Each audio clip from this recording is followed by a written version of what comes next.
السلام عليكم ورحمة الله تعالى وبركاته. مرحبا بكم في سلسلة مطبخ أم نضال، ومرحبا بكم في فيديو جديد ووصفة جديدة. واليوم جبت لكم بلاطو صابلي اللي غادي نحضروه بعجين واحد، العجين المعتمد عندي اللي كيجي رائع رائع جدا ولذيذ، واللي بزاف منكم جربوه وعجبهم ايضا صبح معتمد عندهم.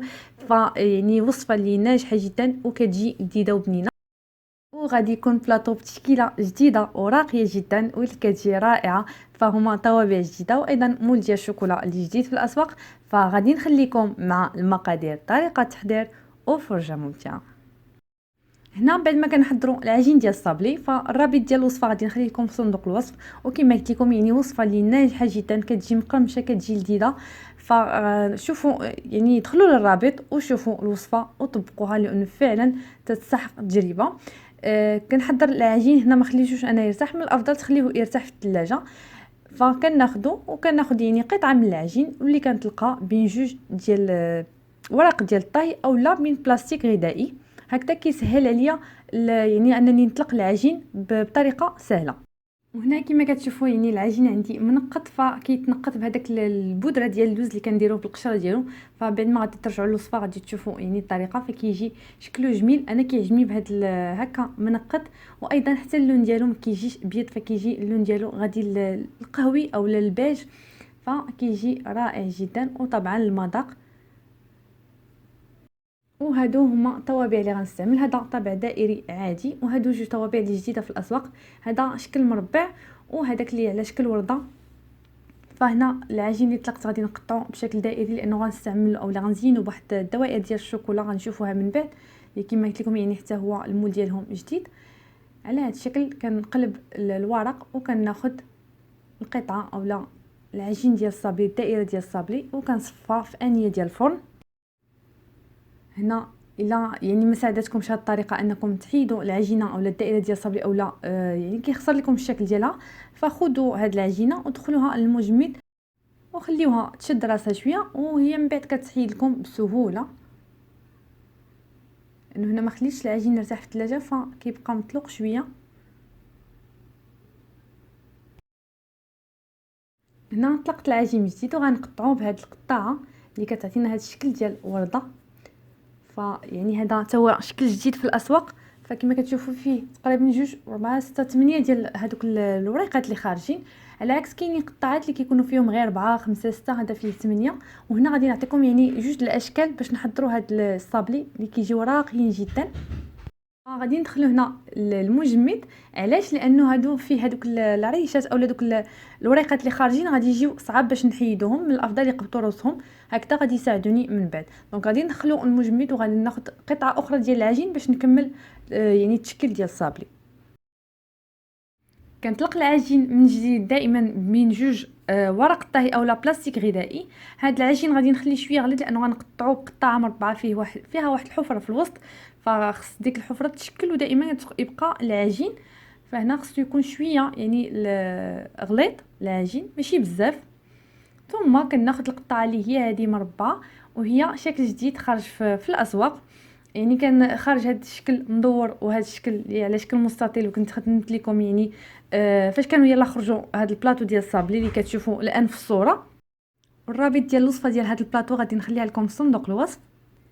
هنا خرج طابع هذا الشكل مربع، ولكن يعني ماشي بنفس الماده ولا بنفس البلاستيك اللي كانوا مخدومين به الاولين. فهذا شويه يعني لا ماتير ديالو شويه ماشي زوينه، فصعيب شويه في الخدمه لانه كيلصق فيه العجين. فضروري انكم يعني دائما تمروه في الدقيق او لا في النشا باش هكذا بسهوله يتزال لكم العجين ويعطيكم هذاك الشكل يعني في يعني يجي هكا يعني بداك الشكل اللي في المرشم اولا في القطاعه. على عكس الاخرين صراحه يعني كان الثمن ديالهم شويه غالي، ولكن كانوا ساهلين في الخدمه. يعني صراحه كطبع في البلاصه اللي ما كتحتاجش انك دير الدقيق بزاف اولا النشا. فهذا يعني شويه خصكم تعطيوه الخاطر.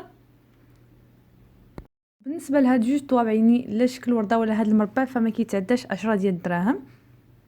فحاولوا هكذا في كل مره تمروا القطعه ديالكم في الدقيق. وهنا الا كانت العجينه يعني جاتكم مطلوقه بزاف، حاولوا انكم ملي تطلقوا العجين تدخلوه للمجمد يعني غير شويه وعاد خرجوه وعاد بداو تطبعوا فيه. وما تخليوش يجمد بزاف، لانه الا جمد وطبعته فما كيعطيكمش داك الخطوط اللي في الشكل ديال القطاعه. فيعني ندخلوه غير شويه وكتحصلوا على صابلي بهذا الشكل. صراحه كيجي رائع جدا. كما قلت لكم غير فقط عطيه شويه الخطر، لانه القطاعه شويه يعني ما كتساعدش، يعني ضروري انها كل مره تمروها في الدقيق وبشويه تزولوا يعني العجين اولا الصابلي منها. وكنبقاو مستمرين يعني حتى كنشكلوا هاد القطع ديال الصابلي. ثم هنا كنرجع للعجين اولا اللي قطعتهم على شكل هكا وريدات اولا بالقطعه ديال الوريدات. بعد ما دخلتو المجمد وقبضته في راسو كما كتشوفوا كيتزال بسهوله، خديت المول اولا الانيه ديال اللي كنحضروا فيها البهله، وكما كتشوفوا كندير الصابلي عليها بهذا الشكل. فكنحطو على هذا الشكل وكنحاول انني نضغط غير شويه باش كياخد الشكل ديال هاد الانيه اولا هاد الدوائر، باش كيشكل لي واحد الحفره في الوسط. يعني ملي غادي نطيب الصابلي ونقلبو غادي تشكل واحد الحفره في الوسط. فهذه فكره يعني لهذا الشكل ديال القطاعه. وكنبقى مكمله بهذه الطريقه يعني حتى كنعمر اولا كندير العدد ديال هاد لي صابلي اللي انا بغيت، لانه كما شفتوا هنا عجين غنخرجوا منه عده اشكال. فكنحاولوا اننا يا من الاول كنقسموا العجين على العدد ديال القطاعات اولا الاشكال اللي بغينا نحضروا، اولا وحنا كنحضروا يعني عندنا ميزاننا كنحاولوا نديروا نفس العدد بين لي صابلي باش يجيونا هكذا، يعني ما تجيناش كميه كبيره على الاخرى.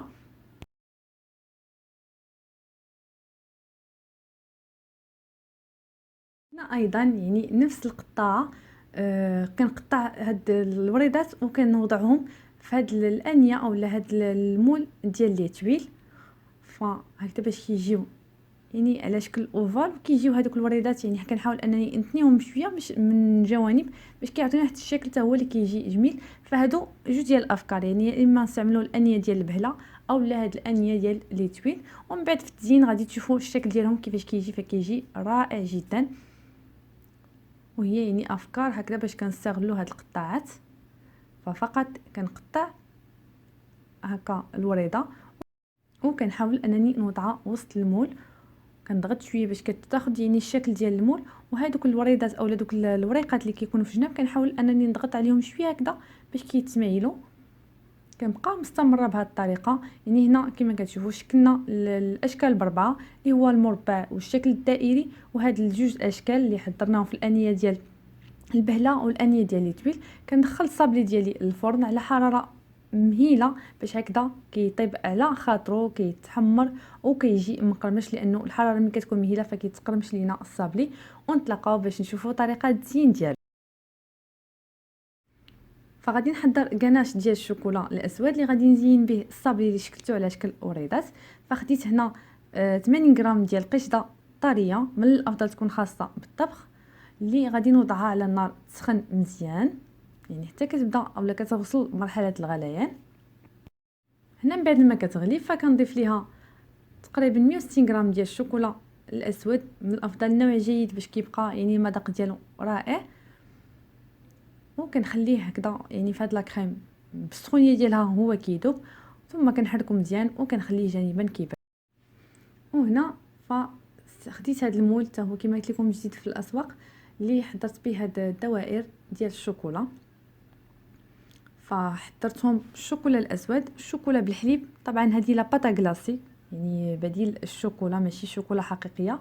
فكما كتشوفوا هنا خديت هادو اللي كتشوفوا باللون الاسود الشوكولا الاسود، والاخرين كيجيو هكذا باللون البني اولا القهوي اللي بالشوكولا بالحليب. فطبعا باتا غلاسي ماشي شوكولا حقيقيه، فكتلقاو هذا النوع فقط كتلقاوه يعني في الباط غلاسي. هنا ايضا ذوبت شوكولا ابيض وكنعمر به الحفر، يعني نفس الطريقه اللي باش حضرت القطع الاخرى. كنعمر هذا المول، كنحاول دائما انني نضربه مع الطاوله باش هكذا، لانه فيه واحد الحفر صغيره باش كتعمر. وطبعا بعد ما كنعمرو مزيان كندخلو للمجمد حتى كيجمد اولا في الثلاجه. ما غادي نبدا نزين. فهذا هو الصابلي الدائري اللي حضرنا بعد ما طاب وكنخليوه كيبرد. خديت هنا كراميل اللي كما كتشوفوا كنحركها هكذا باش تطلق شويه لانه الجو بارد. على هذا الشكل. ثم كناخد قطعه ديال الصابلي وكنوضع فيها شويه ديال الكراميل، ثم كنوضع قطعه الشوكولا. فهنا الكراميل كنحطها غير في الوسط باش ملي كنوضع قطعه الشوكولا كتجي يعني ديك الحفره اللي خاويه ديال الشوكولا كتعمر بالكراميل. كنبقى مستمره بهذه الطريقه، كنوضع الكراميل في الوسط وكنجيب القطعه ديال الشوكولا اللي كنوضعها في الوسط، وهكذا كتعطيني هذا الشكل، كتجي رائعه. وهنا كما شفتوا المول يعني كيعطينا في الشوكولا دوك الدوائر كيجيو هكا بومبي، كيجيو رائعين جدا.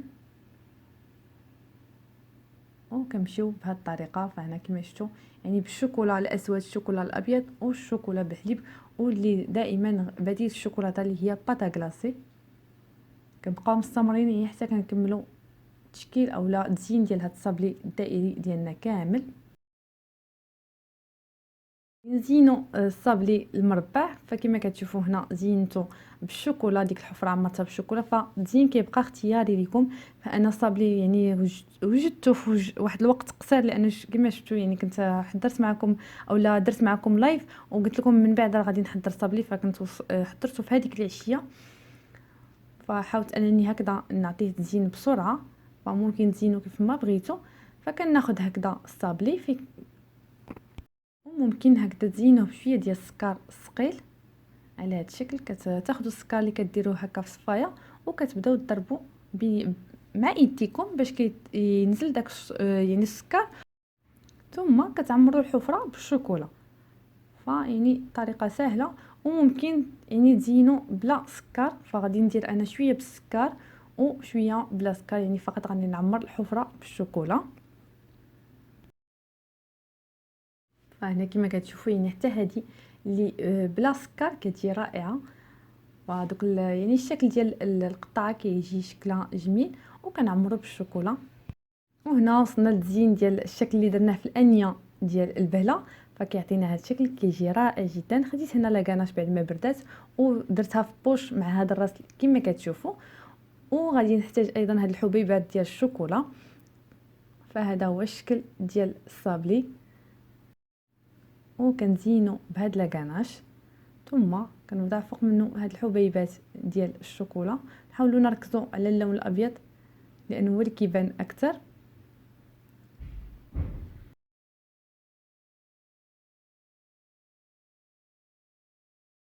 نعاودوا نشكلوا واحده اخرى. فكناخذ هاد الصابلي بين ايدي، ثم كنزينو بهاد البوش اولا بهاد لاكاناش لانه وضعت في البوش على هذا الشكل. كنبقى مستمره بهذه الطريقه حتى كنزين الصابلي كامل، وكنزين بالحبيبات ديال الشوكولا. فالتزيين كما قلت لكم كيبقى اختياري باللي بغيتو، وان شاء الله غنعاود نشكل لكم هاد الصابلي، لانه فعلا هذا الشكل كيجي في الانيه ديال البهله كيجي رائع جدا. نحاول نعطيكم افكار في التزيين ديالو. هذا الشكل الاخير فكما كتشوفوا فكيجي على هذا الشكل، كيجي حتى هو رائع. كتجيني هذيك الوريده هكذا مايله، يعني كتجي على شكل اوفال وكتجي مايله.